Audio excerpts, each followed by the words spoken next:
Le monde fait face à des défis considérables. Il n'y a pas assez de médecins, de professeurs ou de missionnaires pour résoudre des problèmes tels que les pandémies, la pauvreté et l'illettrisme. Mais une armée de chrétiens remplis de la puissance du Saint-Esprit se mobilise à travers le plan PIS dans les églises locales. En tant que pasteur de l'église de Djilebougou, je suis vraiment satisfait de ce que l'église de Djilebougou a déjà réalisé. Sans vraiment jeter des fleurs à nos trois principaux leaders d'Islam, ils ont fait un travail remarquable qui a été même apprécié par notre enseignant en la personne de Gary, qui est un homme vraiment qui encourage beaucoup. La recherche des investigations faites pour réaliser ce projet-là a été une très bonne chose, a été vraiment saluée. Et je suis très heureux de ce qui a été fait. Les enfants sont très contents, les parents des enfants sont très contents. Alors, permettez-moi de dire, le Seigneur lui-même se réjouit. L'initiative Peace Plan, on va dire d'abord que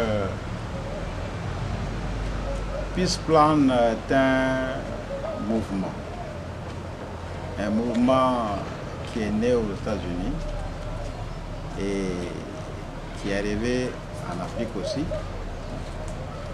Et c'est un mouvement qui s'intéresse, en français facile en tout cas, au développement holistique et de tous les aspects de la communauté.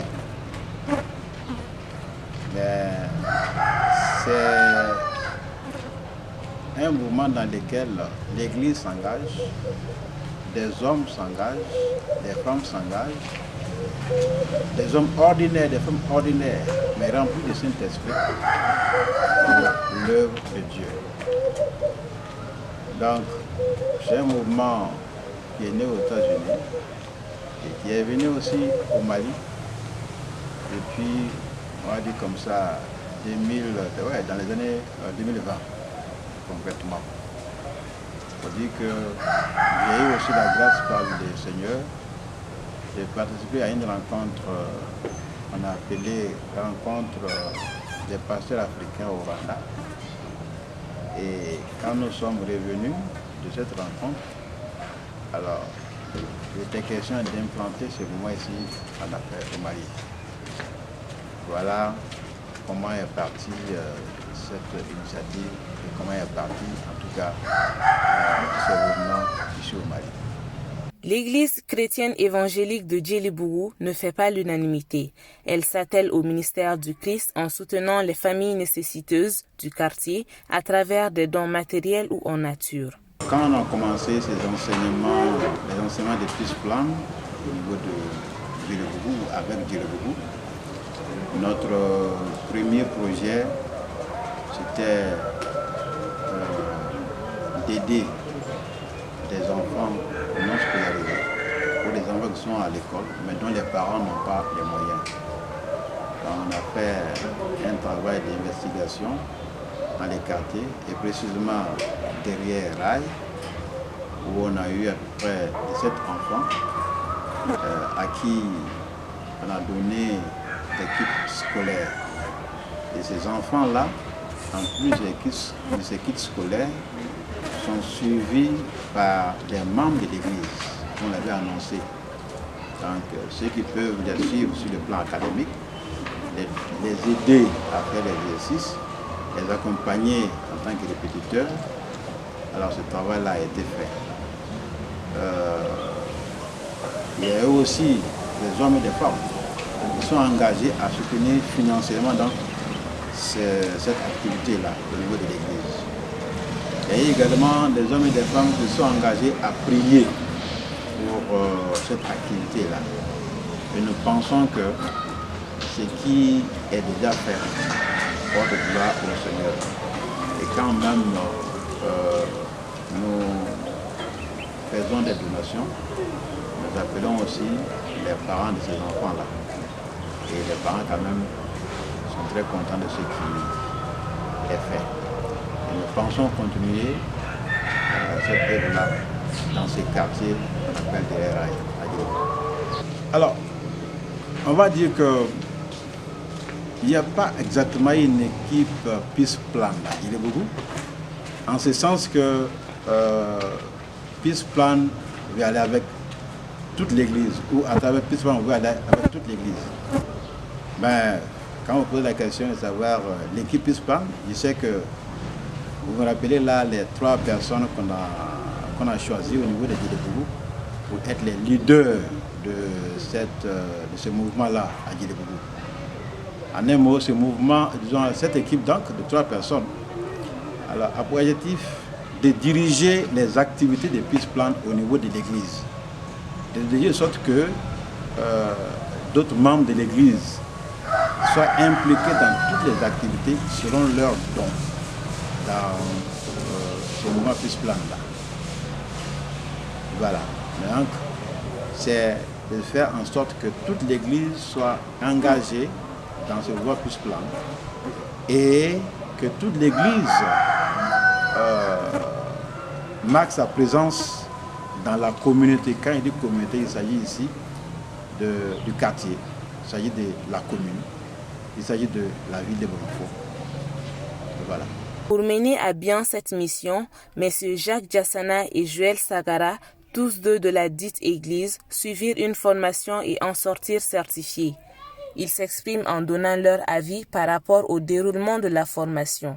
Ok, nous avons suivi cette formation sur 4 semaines et j'avoue que c'est une très bonne initiative parce que non seulement l'objectif c'est de rendre gloire, une façon de rendre gloire était de développer 4 relations. La relation avec Dieu, la relation avec nous, la relation avec les autres créations. Donc cette initiative venant de Peace Plan nous renforce davantage, on est mieux outillé pour renforcer d'autres personnes, pour aider d'autres personnes, pour contribuer aussi à diminuer la pauvreté au sein de la communauté. Donc l'initiative est à saluer, l'initiative est la bienvenue et vraiment ça nous renforce davantage. Au cours de cette formation, en fait, tout au début, nous avons formulé des attentes. Et je pense qu'à la fin de cette formation, les attentes ont été largement comblées. Largement comblées parce que c'était une manière pour nous d'acquérir de nouvelles connaissances par rapport au groupe d'épargne, les mécanismes qu'il fallait mettre en place pour pouvoir mettre ces groupes-là en place, les politiques qu'on devrait développer au sein des groupes définis par les membres. Et vraiment, tout ça, c'est vraiment des intérêts qui ont impacté un peu la formation et puis nous qui avons reçu cette formation. Et j'avoue que c'était très bien. Vraiment, on a été satisfait à la fin de la formation parce que nous avons acquis de nouvelles connaissances et que cette connaissance nous permettra désormais de mettre cet acquis-là à la disposition de l'Église pour contribuer à lutter contre la pauvreté au sein de la communauté, au sein des fidèles. Suite à la formation, nous avons reçu des certificats. Ce certificat va nous permettre d'abord, nous remercions les 10 formateurs et nous rendons grâce au Seigneur pour leur soutien. Et nous les rassurons que nous allons vraiment mettre en pratique ce que nous avons appris, de répliquer cela au niveau de la communauté, les personnes potentielles, orienter l'Église afin de recruter les membres du groupe d'épargne. Et cela dans le but de former dans les jours à venir ou semaines à venir les membres du groupe d'épargne. Cela va nous les permettre de discuter les montants à épargner et aussi de discuter des différentes politiques basées sur la maison de principe. Quelles sont leurs attentes à la suite de la formation reçue? L'intérêt, c'est à 2 niveaux. Le premier, c'est pour renforcer notre capacité afin de pouvoir diriger un ministère PIS. Et cela nous permettra de former d'autres personnes Et le deuxième niveau, c'est aussi l'intérêt pour la communauté et réduire le niveau de pauvreté pour que la communauté soit développée de façon holistique. C'est ça l'intérêt de la formation. En tout cas, cette formation, je peux dire, comme je l'ai dit tantôt, nous avons été comblés, nous avons été vraiment satisfaits par les formateurs. Ils sont vraiment aguerris, c'est des experts à la matière. Et cette formation, désormais que nous avons reçue, nous pourrons le mettre à la disposition des outils reçus, nous pourrons le mettre à la disposition de l'Église. Donc nous sommes vraiment reconnaissants envers l'Église, toute l'Église, particulièrement envers le comité des anciens qui nous a donné l'opportunité de suivre cette session de formation. Nous sommes également reconnaissants envers Némi Mali, à travers Mathieu, vraiment qui a facilité cette rencontre avec les organisateurs, et plus les autres participants des diverses églises. Donc c'est notre marque de reconnaissance que nous voulons vraiment adresser à toutes ces personnes qui ont vraiment intervenu, qui ont concouru à la réalisation de cette formation. Et désormais, cette formation nous permettra quand même de jouer notre partition, de jouer pleinement notre rôle en vue de vraiment d'éradiquer la pauvreté au sein de la communauté. Le plan PIS a pour objectif de produire une transformation réelle dans l'entourage, en assistant et compatissant avec les nécessiteux dans la fourniture de vivres et de kits scolaires. Tout pour la gloire de Jésus-Christ de Nazareth. Barika, barika,